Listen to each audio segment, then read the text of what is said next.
After Chukbuk's mom got rid of all the cannibals with the help of the dungeon master, she forces the pincer girl to guide her to the Hope Village, as her family is stuck there in the middle of the monsters. While in the tunnel that leads to the Hope Village, they come across many cannibals, but she was able to kill them all. The pincer girl couldn't believe that she got this strong in such a short time. However, after all this fight, she is definitely exhausted. Perhaps when the time is right, she can make a run for it. But she soon changed her mind after she realized that she still has a lot of energy left. Then in front of them, the girl with big jugs appears with a big monster. They are surprised to see her alive, and it seems no one noticed that she fled amongst the chaos earlier. The pincer girl asks her how she is still alive, but instead of answering, she tells her to get away if she doesn't want to be squashed along with her target. She then orders her hunting dog to attack her. The monster runs forward with its mouth open to attack her. Her desire to not die and save her family triggers a reaction behind her neck. In the basement of the Hope Village, Chukbuk is asking Young-hee to let her go as she is scared of the dark places. Her mom follows behind her and tells her to not go any further as it is dangerous. But Young-hee doesn't want to listen to her, and she finds it disgusting that she is acting like a mom now. As now, the only family she has left is the principal and the villagers. Chukbuk, who has been listening to Young-hee cursing her mom so far, says she is so mean to her mom and that she shouldn't say that to her mommy. Young-hee says she doesn't know anything, but Chukbuk asks her if she feels sorry for saying all this to her mommy. Young-hee's hands trembles as she is unable to answer Chukbuk. Young-ju comes close to her and says sorry for not being able to be near her when she needed her most. She did all that thinking she was doing it for her daughter. But now she realized that she has been a terrible mother to her. She tells her to not worry about Doctor as it was a show with fake blood. And it's okay if she meant everything she said to her and she can say even worse things. She grabs her hand lightly and says to trust in her one last time. Young-hee loosens her grip on the pistol. She says sorry for saying all those mean things to her. She had more things to say to her mom, but a cannibal monster drops behind her from the ceiling.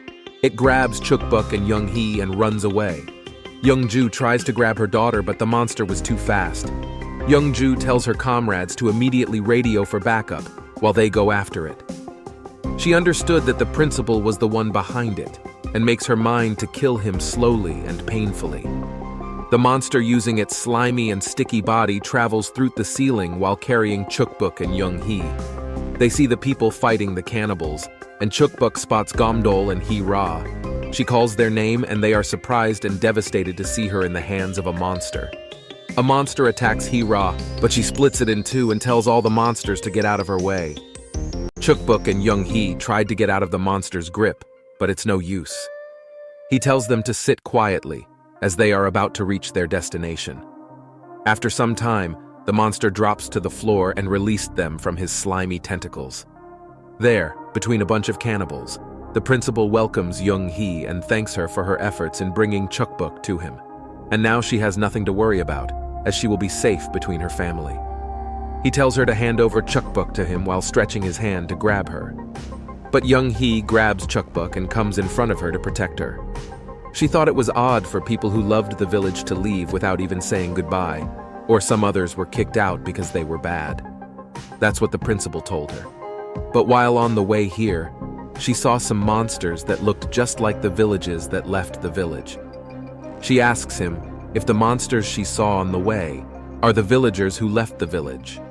But instead of answering her, Instructor curses her and says, how can she doubt them and forget their kindness in raising her? Young-hee says she didn't forget it, but how can the villagers turn into monsters? Instructor kicks her straight in the stomach. She drops on the ground and gasps in pain. Instructor says this was simply a warning. If she keeps talking like that, it will not be good for her. Principal tells him to calm down. He tells Young-hee that it might be hard for her to understand since she is young, but it's impossible for everyone to be happy. The world is divided into the strong and weak under the law of the jungle, which means everything is acceptable for the sake of survival. While the weak wait for death, the strong take away everything from them. Then what should the weak do to survive in the world? They should be protected by the strong, just like them. Humans are protected by the strong monsters because they sacrificed their families. He tells her that she will understand this when she grows up more. Chukbuk calls him a bad old man for making Young-hee cry, as her mother told her that people who make others cry are bad. She tells him to stop being mean to her, otherwise she will tell her parents. Followed by a moment of silence, everyone bursts into laughter. The monsters tease her and think she is cute. This pisses Chukbuk off and she screams, "Mommy, Daddy," at the top of her lungs. Principal finds her effort to find hope in this desperate situation cute, so much so that he wants to smash her hope to pieces. Principal slowly walks towards her. The scared Chukbuk screams and calls for her mommy one last time. Just then, Principal and Instructor notice something. Something hits the Principal's cheeks with incredible speed. It turns out to be the head of the big jugged cannibal woman. Instructor draws his gun, but he is hit with Hira's axe, and the gun is broken into pieces. Every cannibal looks for the people who attacked them. Chukbuk's mom lands at the floor from somewhere. Now she has 3 tentacles, and their structure is a little different now. Then Hira comes running, and she is quite mad, just as much as Chukbuk's mom, about the fact that they threatened their daughter. On the other hand, Chukbuk is relieved to see her mommies. Somewhere in the underground tunnel, the pincer girl is crying in the corner for her sister's death. Chukbuk's mom ripped her limbs and head. Even the big hunting dog has its arms and legs cut off. No matter what she does, she can't stop that monster. At the Hope Village, all the cannibals recognize her from her yellow eyes. They are surprised to see her here, as their family went to capture her. Chukbuk's mom is relieved to see Chukbuk safe, but she can't see Gomdol anywhere. Hira left with a confident smile, but if something were to happen to him, she will not forgive Hira. Hira notices that her appearance has changed again in a short time. Now she has 3 tentacles with something different coming out of them. Just when will she stop changing? She is definitely dangerous to Chukbuk. Principal says, she is the one father and the founder has been looking for. A cannibal next to him asks him if he is all right. Principal gets mad at him for this stupid question, even though he clearly has a swollen and blue cheek from the hit. He tells everyone to bring the yellow-eyed woman alive to him and kill the axe woman with Instructor. As they are only dealing with 2 people, it should be simple. Young-hee grabs Chukbuk's arm and tells her to run away with her, as this is their only chance while they are distracted. With the sacrifice of her mom, they can get out of here. But Chukbuk tells her that she is not afraid at all, as her mommies are here now. Instructor draws his gun and aims at Hira, and a bunch of monsters attack Chukbuk's mom at the same time. However, she hurls her tentacles around, which throws a bunch of spikes from her now transformed tentacles at the monsters. They feel immense pain and feel their flesh melting. A few seconds later, their bodies explode. Principal is flabbergasted and doesn't understand how she is making them explode. Young-hee also realizes that she is strong. She looks towards Hira to find a monster whose arm is transformed into a gun firing at her. From behind a pillar, she throws her coat to distract them. Just when they let their guard down, she throws her axe. Although Instructor manages to dodge it, the monster with gun arm gets hit in the head. With her most troublesome foe down, she appears just before them and targets the slimy monster's eyes. Instructor aims his gun, but she disarms him by hitting him with a belt. Then hits him more, but it's painful to watch, so it will happen off-screen. Chukbuk runs towards her mom and hugs her. She tells her that she didn't cry once when she was away from her, and she didn't miss a single meal. She was brave, and she missed her a lot. They both get emotional and cry at their reunion. Watching them, Young-hee remembers all the things she said to her mom, and now she feels bad for it. Principal could not believe his eyes. In front of him, all of his so-called family is dead. He wishes that this all is just a dream and he will wake up soon. Hira appears behind him and says, "It's over. There is no one to protect him now, and their people will arrive soon." She tells him to enjoy this dreadful nightmare he is having. Principal finally lost his mind and starts screaming and calls Mr. Founder. He asks Founder to wake up as they cannot handle this situation anymore, and everyone got killed. Hira goes ahead to finish him, but the appearance of the Founder stops her. Although Founder warned Principal to not wake him up as he is very exhausted, upon taking a look at the situation, Founder asks him what happened. The founder is a cannibal that has been dormant inside Principal's body. His size is that of a child with a single large eye that can see in all four directions. Hee-Ra realizes that this nasty monster is the founder and is dangerous.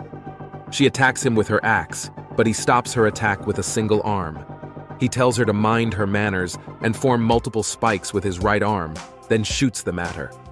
She managed to barely dodge the attack and gets some distance from him. He leaves Principal's mouth and lands on the floor. He recognizes Chuckbuck and her mom as the people his father has been looking for, and says it's his lucky day to see both of them at once. Principal apologizes for calling him out all of a sudden, but he could not handle the situation anymore, as the monster with yellow eyes and the axe woman is too strong for him. Founder cuts off Principal's ear and calls him moron for not calling him out before all of their family died. A lump forms at the back of the founder and he seems to be getting bigger. Soon his back is covered with spikes. Hee-Ra realized what is about to happen. She grabs Young Hee and gets on the ground and tells Chuckbuck's mom to get down as well. Founder launches all the spikes and breaks all the lights. Hee-Ra realized that his goal was to block their sight. Now, only the light above Chuckbuck and her mom is not broken. She asks Chuckbuck if she is okay or if she is injured. She is fine but scared of the dark. She hears a noise in the dark and attacks with her tentacle. But Hee-Ra grabs her tentacle just a centimeter before it hit Young Hee. She tells her to move her tentacle away, and they start to bicker. Then they hear a loud noise. They stand and get their guard up to protect the kids. Although it's possible for her to escape alone, it will be impossible to take Chuckbuck with her. Hee-Ra tells her that they need to run straight towards the exit. Then they can leave the kids with Gomdol and tell him to take them outside. She feels a bit relieved after hearing that Gomdol is safe. However, right now their situation is not good. She tells Hee-Ra to take the kids and go. Hee-Ra looks back to find two tentacles penetrating her stomach. She understood that they will be sitting ducks in this darkness when their opponent has long-ranged attacks. So she runs and Young Hee runs while carrying Chuckbuck. Now the founder in his transformed state is twice the size of her own. He commends her willingness to sacrifice herself in order to save more lives. However, he thinks it was the wrong choice to make.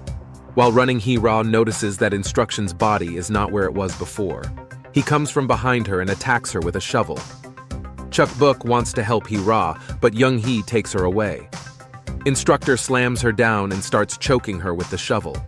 He tells her that he was surprised by her fast and strange movements before, but this time, it will be different. Hee-Ra looks at Young Hee and Chuckbuck running away and hopes for them to escape quickly. They encounter Principal, but Young Hee's mother rescued them by hitting him with a metal rod. Witness the end of the battle in the next part. Until then, click on this video.